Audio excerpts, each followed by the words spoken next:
Party अगर राजद चाह देवे कि महाराजगंज हमको नहीं देना है तो नहीं देना था, वो लोग जानबूझकर दे दिए हैं। ये तो हमारे साथ धोखा होगा कि हमें चुनाव लड़ना चाहिए, तो हम लोग मजबूती से निर्दलीय चुनाव 4 साल नहीं पिछले 10 साल से महाराजगंज में लगातार लोगों के बीच में है। पीछे हम चुनाव लड़े 2019 में, कारण वो बताते हैं कि रणधीर सिंह चुनाव हार गए इसलिए टिकट नहीं मिला, तो पूरे बिहार में राजद का खाता भी नहीं खुला था। उनकी बेटी भी चुनाव लड़ी थी, हार गई थी, फिर भी अपने घर परिवार के लोगों को टिकट। लोकसभा क्षेत्र के 14 प्रखंड से जो भी मेरे पिता आदरणीय श्री प्रभुनाथ सिंह से जुड़े हुए लोग हैं या जो मुझसे व्यक्तिगत जुड़े हुए लोग हैं, जो प्रभुनाथवादी अपने आप को मानते हैं, जो प्रभुनाथ सिंह के परिवार का सदस्य अपने आप को मानते हैं, वैसे अपने नौजवान साथी और अभिभावक लोगों को बुलाकर आज एक चर्चा हुआ है कि 2024 लोकसभा चुनाव पे हमारा अगला रणनीति क्या होगा। क्योंकि आप तो जानते हैं हम राष्ट्रीय जनता दल से पीछे चुनाव लड़े थे, लेकिन इस बार राष्ट्रीय जनता दल पता नहीं कौन सा ऐसा उन लोगों को मजबूरी सामने आया कि महाराजगंज सीट कांग्रेस की झोली में दे दिया गया। और ऐसे परिस्थिति में महाराजगंज के मेरे अभिभावकों का, नौजवान साथी का बहुत ज्यादा दबाव मेरे ऊपर बनाया जा रहा है कि लोकसभा का चुनाव लड़ना है। हम लोग 28 तारीख को 11:30 बजे दिन में मसरक शिव भवानी कोल्ड स्टोरेज के कैंपस में कार्यकर्ता बैठक का आह्वान किए हैं।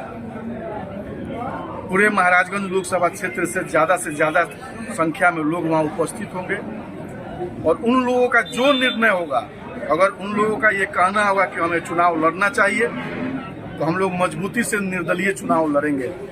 अगर अपने कार्यकर्ताओं का यह हुआ कि नहीं अभी लड़ना उचित नहीं होगा, हम लोग चुनाव नहीं लड़ेंगे। हम लोगों का ये फैसला 28 तारीख को हो जाएगा कि हम आगे क्या करेंगे, चुनाव लड़ेंगे या नहीं लड़ेंगे।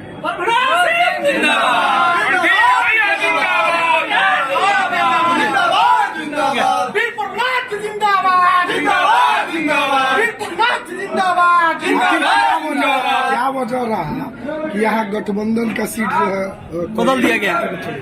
देखिए वो तो उनकी मजबूरी होगी।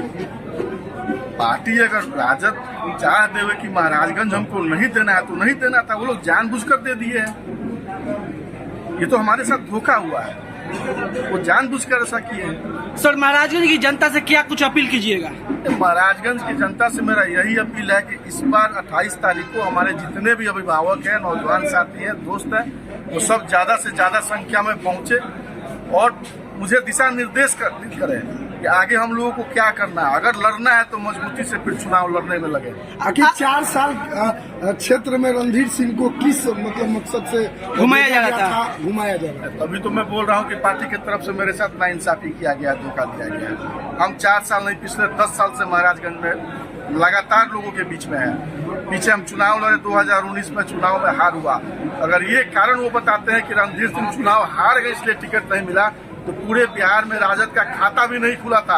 उनकी बेटी भी चुनाव लड़ी थी, हार गई थी, फिर भी अपने घर परिवार के लोगों को टिकट क्यों दिया जा रहा है? रणधीर सिंह जी, आपका नाम तो पप्पू यादव से हैना साहब से जोड़ा जा रहा है, जो स्टार्टअप उन लोगों का है। प्रभुनाथ सिंह 4 बार सांसद रहे, 2 बार विधायक रहे, तो कहीं ना कहीं उनका जो स्टार्टअप है हैना साहब पप्पू यादव से भी ज्यादा है। तो आपको कहीं ना कहीं बाद में निर्णय लीजिएगा कि चुनाव नहीं लड़ेंगे, तो आपके समर्थक में जो रोष है कहीं ना कहीं दूसरे परिवर्तित हो सकता है। आप ये कैसे कह रहे हैं कि हम निर्णय लेंगे कि चुनाव नहीं लड़ेंगे? ये निर्णय प्रभुनाथ सिंह के समर्थकों का होगा, ये निर्णय महाराजगंज के मतदाताओं का होगा, ये निर्णय रणधीर सिंह के चाहने वालों का होगा। अगर वो बोल दिए कि लड़ना है तो दुनिया का कोई ताकत नहीं है जो हमें लड़ना चाहिए। सर, जो ओपिनियन है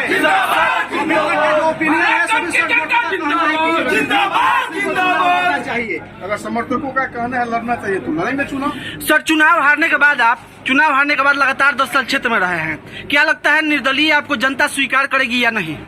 ये तो समय आने दीजिए, पता लग जाएगा। महाराजगंज का चुनाव किसी दल और किसी सिंबल के नाम पर नहीं होगा। महाराजगंज का चुनाव महाराजगंज के युवाओं के हित और महाराजगंज के विकास के लिए होगा, और जिसके अंदर क्षमता होगा महाराजगंज का आवाम उसको अपना नेता चुनेगा।